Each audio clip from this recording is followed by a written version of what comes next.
This song was Young Cardinals. The original version of Young Cardinals was the riff from this song. And we actually played a version of Young Cardinals in Hamilton that was this song one time.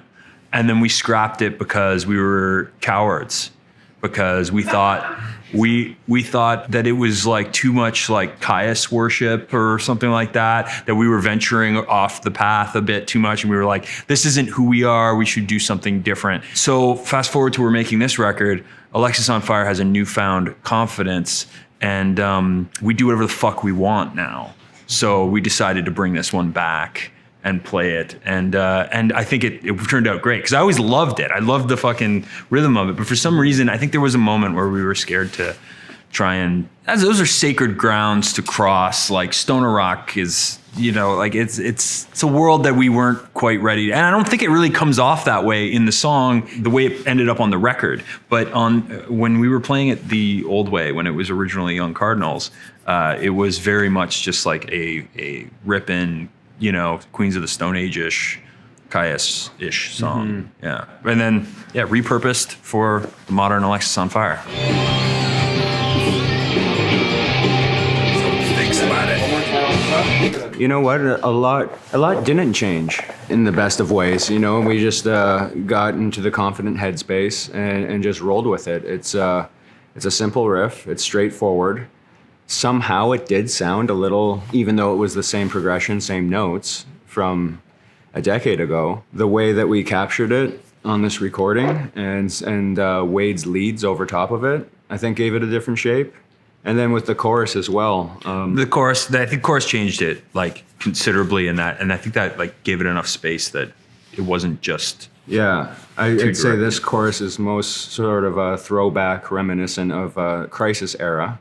Has that kind of feel to it. And then just big, open, loud choruses, and very simplistic, straightforward bridge.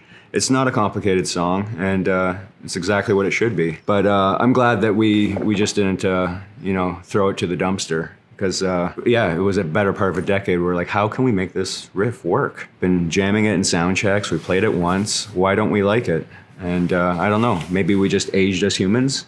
And I do think we were riding a level of confidence at that point too. Like, you know, the second we were bringing in the different keys and, you know, opening up our ability to write different sorts of songs, this one just all of a sudden, the circle of things that we were allowing in as far as influences go into our music was getting wider and wider. And it eventually just encapsulated this riff from this song, I think. And then it became the song. I remember when we were in the studio too, they had a beautiful Hammond B3 organ, and we got a spectacular guy, Matt Kelly, who can really play that thing. So getting that set up and having an actual B3 there, we were like, we should probably utilize this on the song, and we could see it. And like the impetus for that was there's footage of, well, like obviously the song "Honeybee Let's Fly to Mars" by Grinder Man, and I remember seeing footage of them playing on Letterman, and he's playing the organ, and just like it was just this kind of shoddy, like and I was just like, we should like, it should be something like that. It should be a little bit like punchy sort of organ sound, and that put the song in another like area. From demo to the recording, it changed greatly because of that, you know. So do that for George. oh god. It's back. It's returned. this is another Chris Steele contribution. Yeah, fresh approach. These lyrics would have come after Blue Spade, and more or less personal. You know, I only know one way of writing, and it's pretty much internally personal, and mostly out of personal struggle. That's really all I've explored with, and the concept of, you know, we're all born into this world, you know, addict, alcoholic, not alcoholic. Being a human can be, you know, complexing, just navigating life. And, you know, when I mentioned that in the tortures of the dam, specters crowd the den, more so internally, like living in a prison of my own mind habitually, At times I feel like doomed, powerless, like I need to go dark. And I almost have no human capacity to defend that. So where does that defense come from? And habitually I will go dark every time. And the way to reverse that darkness, that curse, for me is get out of isolation and connect with people. Is there a larger entity out there that's not my friends, that's not me, that's a universal consciousness of sorts? There could be. You know, my mind's open enough today to at least believe in another way, to give myself a chance. You know, just a track record of like touch and go for so long that I'm just trying to like keep things simple and surrender. You know, the dragging vapors and drinking our demons. It's I have a long history of carnage, you know, attached to. And this is not me like singing my swan song. It is what it is. But at least to have the awareness of that today, starting with that, and then transitioning into some willingness to like do something about it, because I don't want to just like suffer and just be. You know, a lot of my thoughts can be real, but I gotta ask myself, are they true? You know, and these like this real feeling of like, specters crowding the den and like this prison of my own mind and like the dark thoughts and all that, they feel real. But is it necessarily true? And usually when I can connect with other people and play music and talk, those real feelings, they might fade a bit, but I can recognize that they aren't true. You know, that there is another way. So it's more or less a hopeful song of breaking through that and just doing the best I can, you know, moving forward. There's a lot to live for, and it's meaningful.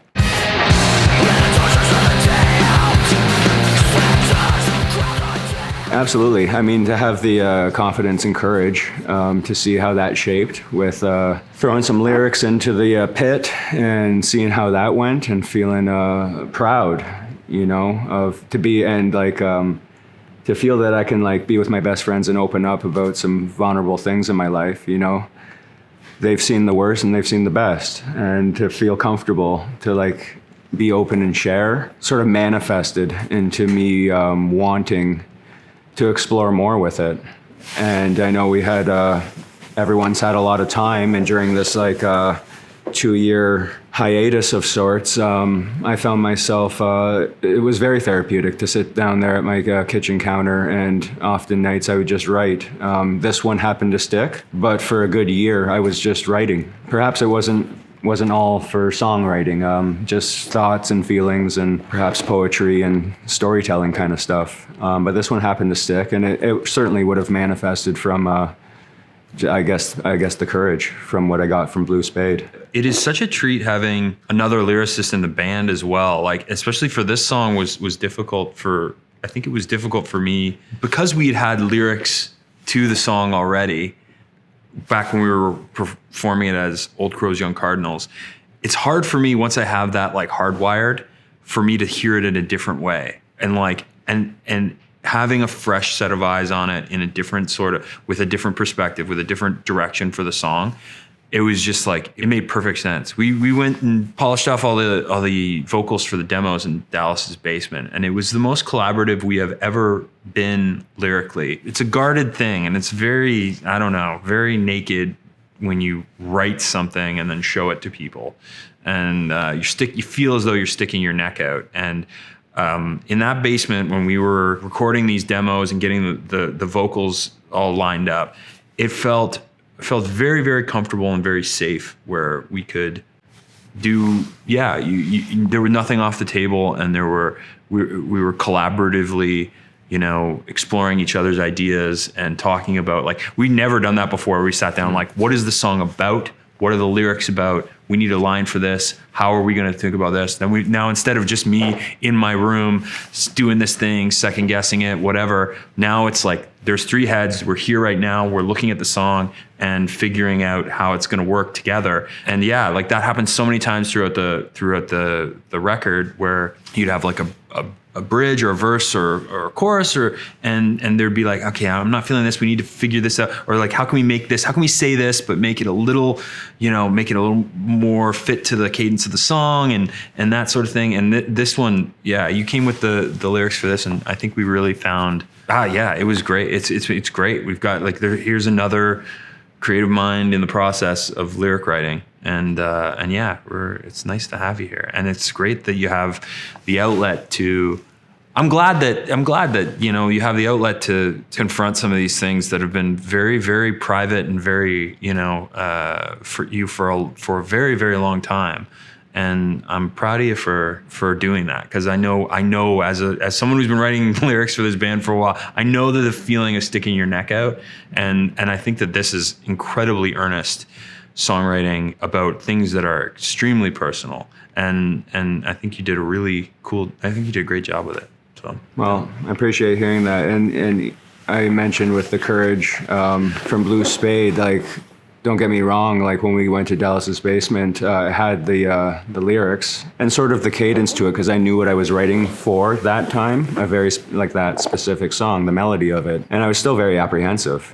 I was in a safe space with understanding friends, and I still felt a little bit of that tightness, a little apprehension, much like George was explaining, kind of sticking my neck out, or like maybe someone else has some ideas. Is this my place? But that particular afternoon, that was, we've never done that before. That was something really... That was something different we never sat all in the same room, talked about what the lyrics are, talked about, that would have been a very scary thing to do on Watch Out or on Crisis, I think, like sitting, I mean, we discussed certain things, but never like this. Then it gets my voice in it a little bit more too from the choruses. Do you agree with me? Yeah. Yeah, right? Yeah, no, it's I don't know, putting more of that guitar. You know what I mean? And it's like, okay, so that's great. No, dude, it's great. What George and I are talking about, like, you know how you were saying we need to work on the bridge? So we've just done it. First half is just you. And then after, when it repeats, that's when the whole vocal thing starts, and it's shorter, and it's the round right away. There's not that. Yeah. I just sang it to George, and then I do a little vocal thing back into the chorus, just like the other song. Yeah. It's awesome, and then you can go crazy when in the vocals. Does that make sense to anybody? Yeah, I agree. I think we all look at Crisis as being this like high watermark for Alexisonfire. It did feel like it was at the time, and this song harkened to that a bit, as much as it is, I think, different. And we weren't even really ready to do it on the next record. It feels like it has an arm that's touching Crisis in some way, And for Reverse the Curse, that afternoon we had the lyrics for the verses. We had the melody of how the cadence and the melody of the chorus should be sung vocally, but we didn't have lyrics. And I don't know if it comes out of experience, excitement, but I didn't even get home yet, and I live about 9 minutes from Dallas, and he texted me, and he's like, I got a chorus. And so I've loved how this has gone. This is how the record's kind of gone. It hasn't taken weeks or months to kind of sit on things. We just kind of write it on the spot in the studio, or Dallas writes it in 7 minutes and sends it to me before I even get home. And then that's it. And it's amazing how it came together with that. Yeah, it is very... It's quick. I think the power of our collaborative effort has really driven the record. Dallas Green's chorus was very good.